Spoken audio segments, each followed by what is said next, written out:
진리 가운데 거하라. Continue in the Gospel. 디모데후서 3장 15절에서 17절에 나타난 메시지입니다. 우리가 살고 있는 이 세상, 미국이나 한국은 다 다민족, 다문화 속에 살아가고 있습니다. 일부 극단주의적인 국가와 사회를 제외하고는 지구촌 전체가 다양한 문화와 인종과 함께 어울려 살 뿐 아니라 다양한 종교인들과도 더불어 살아가고 있는 시대입니다.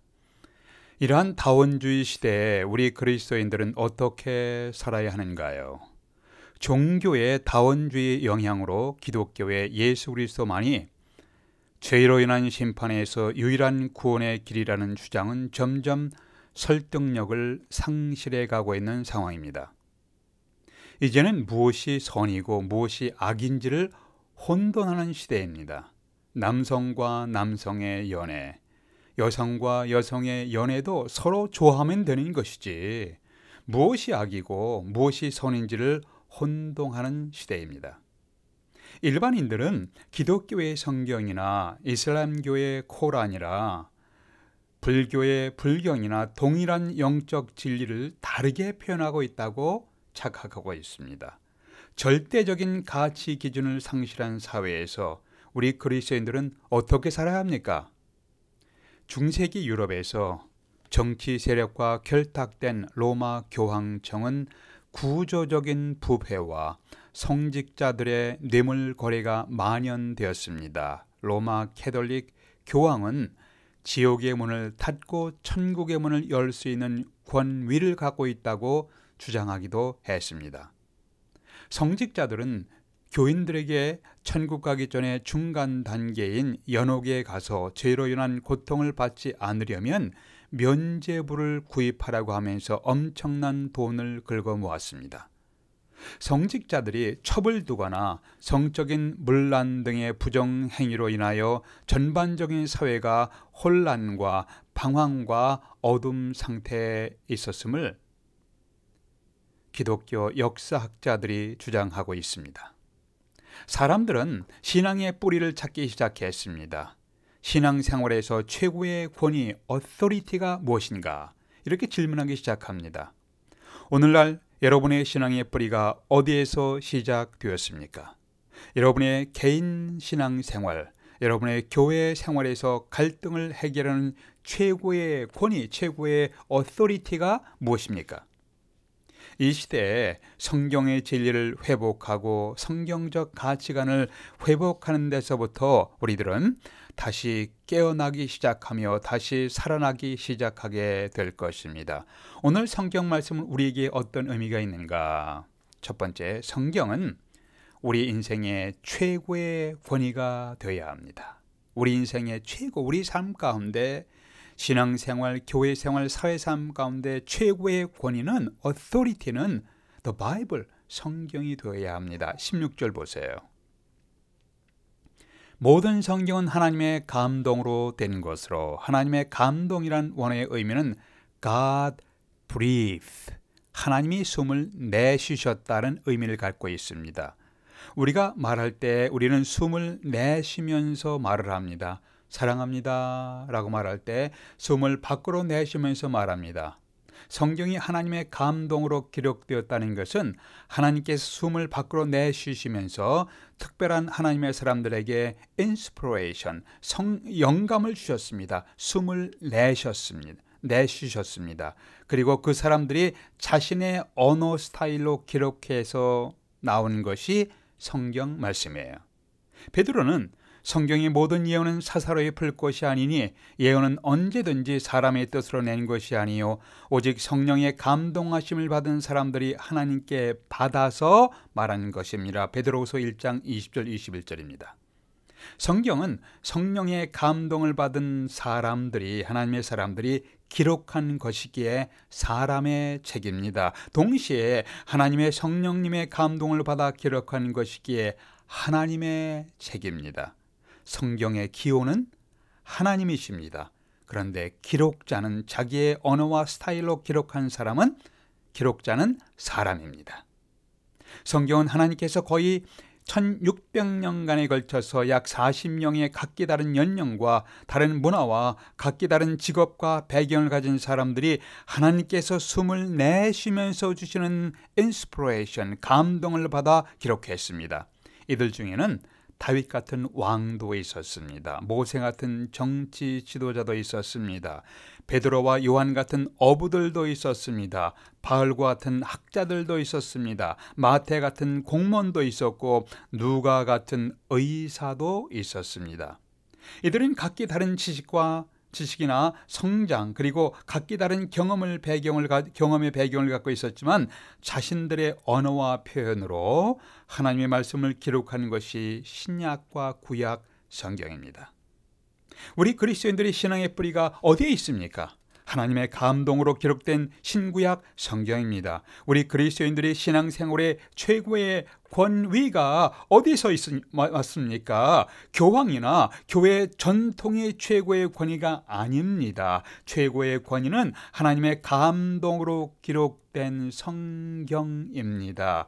교회 신앙생활에서 부유한 자, 힘 있는 자, 인간적으로 영향력 있는 자가 권위자가 되는 것이 아니라 중요한 의견을 결정할 때 교회 공동체는 사회, 친교를 할 수가 있지만 교회 공동체의 최고의 권위, authority는 하나님의 감동으로 기록된 성경 말씀이어야 합니다. 그렇지 않으면 성경 말씀이 무시되면 교회 공동체는, 신앙 공동체는 사회 친교 모임으로 전락해버릴 위험이 있습니다.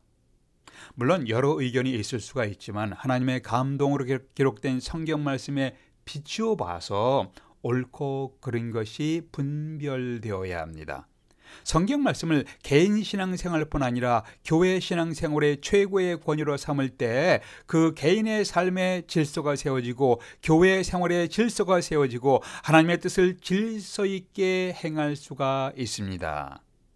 하나님의 감동으로 기록된 성경의 진리를 바라보십시오. 그렇게 해야 개인이 살아납니다. 그렇게 해야 가정이 살아납니다. 교회 공동체와 사회가 다시 질서 있게 회복되기 시작할 것입니다. 하나님의 감동으로 기록된 성경의 진리가 여러분의 삶에, 저의 삶에, 우리 모두의 삶의 중심이며 authority, 권위가 되게 하십시다.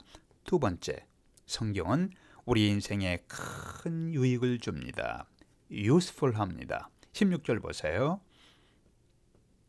모든 성경은 하나님의 감동으로 되는 것으로 교훈과 책망과 바르게 함과 의로 교육하기에 유익하니, 여기서 유익하다, useful하다는 문구를 주목해 보십시오.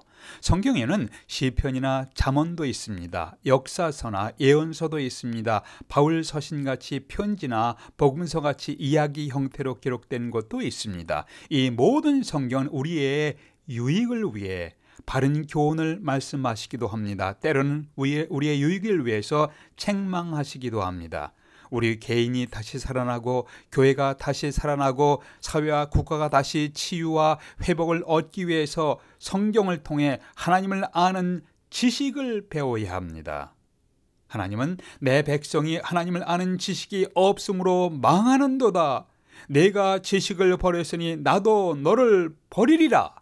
호세아 선지자를 통해서 말씀하셨습니다. 이 시대의 성경을 통해서 하나님을 아는 지식이 증가하면 개인이 변화될 것입니다. 가정이 변화될 것입니다. 교회 공동체의 변화가 있을 것이고 사회가 변화될 것입니다. 하나님을 아는 지식, the knowledge of God, 하나님을 아는 지식을 사모하십시오. 또한 바르게 함과 의로 교육하기에 유익하다고 하셨습니다. 성경을 통해서 책망을 받는 사람들은 하나님 앞에 바른 길을 걷기 위해서 애씁니다. 이것을 통해서 의로움으로 교육을 받게 됩니다.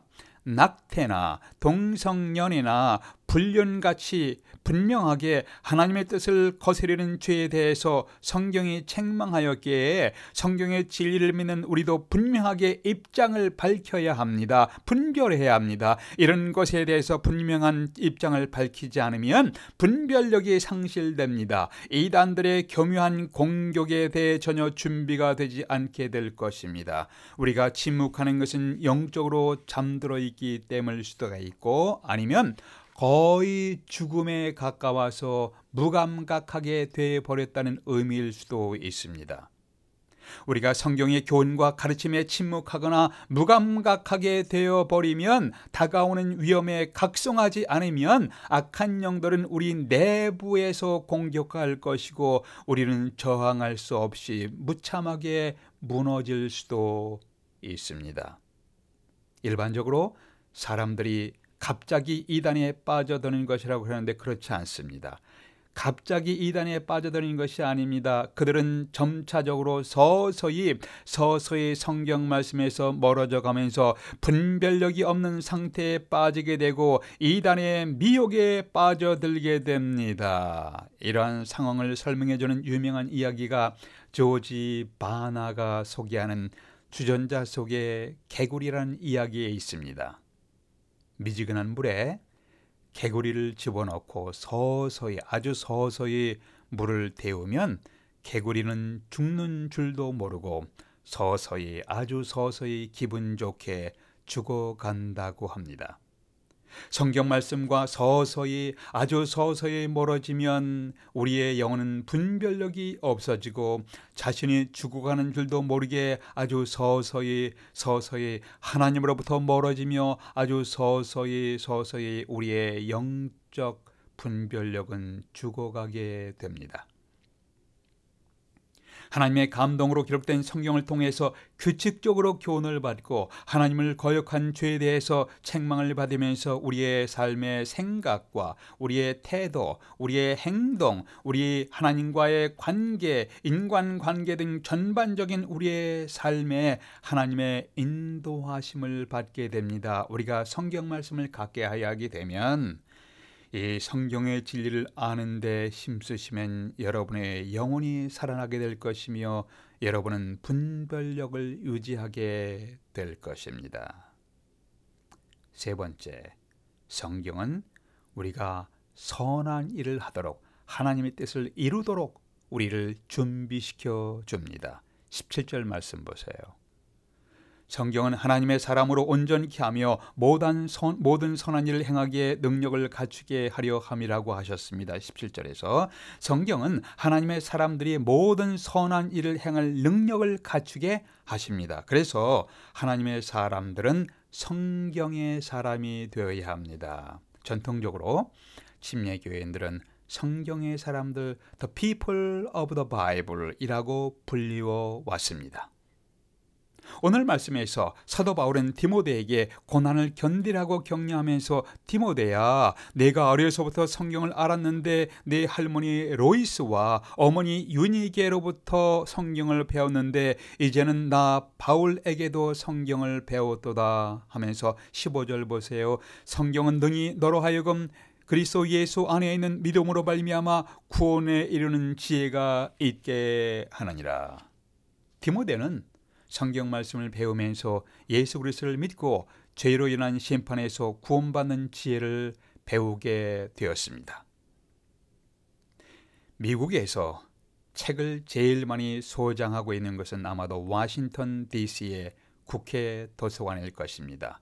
수백만 권, 수천만 권의 책들, 아마 수억 권의 책들이 있을 것입니다. 그 중에 이렇게 수천 수억의 책들 중에서 자신이 죄인임을 깨닫고 예수 그리스도를 믿고 죄의 심판에서 구원에 이르게 하는 지혜가 있는 책은 오직 한 권입니다. 수많은 책들 가운데 자신이 죄인임을 깨닫고 예수 그리스도를 믿고 죄로 인한 심판에서 구원받는 지혜에 이르게 하는 책은 오직 한 권, 무엇인가요?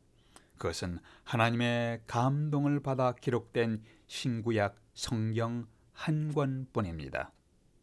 성경은 우리로 하여금 예수님을 구원의 주님으로 믿는 지혜가 있게 할 뿐 아니라 우리 삶의 고난 중에도 위로와 소망을 갖게 하십니다. 시편 기자는 주께서 내게 소망을 가지게 하셨나이다. 주의 말씀은 나의 고난 중에 위로이십니다. 주의 말씀이 나를 살리셨습니다. 주의 말씀은 내 발의 등불입니다. 내가 가는 길에 빛이 되십니다. 시편 119편 그리고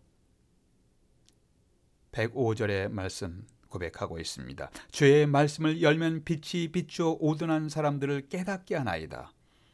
나의 발걸음을 주의 말씀에 굳게 세우시고 어떤 죄악도 나를 주관하지 못하게 하소서. 시편 119편입니다. 이렇게 시편 기자는 고백했습니다. 여러분은 하나님, 나와 나의 자녀들의 발걸음을 주의 말씀에 굳건하게 세우시고 어떤 죄악도 나와 나의 자녀들을 주관하지 못하게 하옵소서. 여러분, 이런 기도를 드리신 적이 있나요? 하나님, 저와 저의 자녀들의 발걸음을 주의 진리의 말씀 가운데 굳건하게 세우게 도와주시옵소서. 어떤 죄악과 미혹도 저와 저의 자녀들을 주관하지 못하게 도와주시옵소서. 이런 기도를 드리셨나요? 예수님이 사탄에게 3번에 걸쳐서 시험을 받으실 때 성경에 기록되었을 때 하시면서 주님은 성경 말씀을 사용하여 사탄의 유혹을 물리치셨습니다. 악마가 유혹할 때 주님께서 성경 말씀을 사용하여 물리치셨다면 우리를 향한 악령들의 각종 유혹과 시험을 물리치기 위해서 우리는 더욱 성경 말씀을 배우고 마음에 간직해야 합니다. 성경에 기록되었을 때 사람이 떡으로만 살 것이 아니요 하나님의 입으로 나오는 모든 말씀으로 살 것이라 하였느니라. 마태복음 4장 4절이죠. 밥과 떡이 우리의 육신의 양식이라면 우리의 영혼과 우리의 마음과 정신과 감정을 건강하게 살아나게 하는 양식이 있습니다. 우리의 영혼을 전 인격을 살아나게 하는 양식이 있습니다. 그것은 하나님의 감동으로 기록된 신구약 성경 말씀입니다. 플로리다 주에서 아파트에 사는 한 주민이 아침에 눈을 떠보니까 자신이 살고 있는 아파트 앞에 있는 도로의 집안이 내려앉아 있는 것을 보게 되었습니다. 신문기사에 난 것입니다.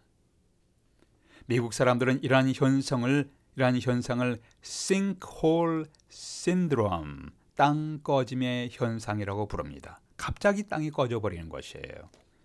아파트 앞에서 꺼져 들어가는 웅덩이 속으로 자동차가 함몰되어 가기도 합니다.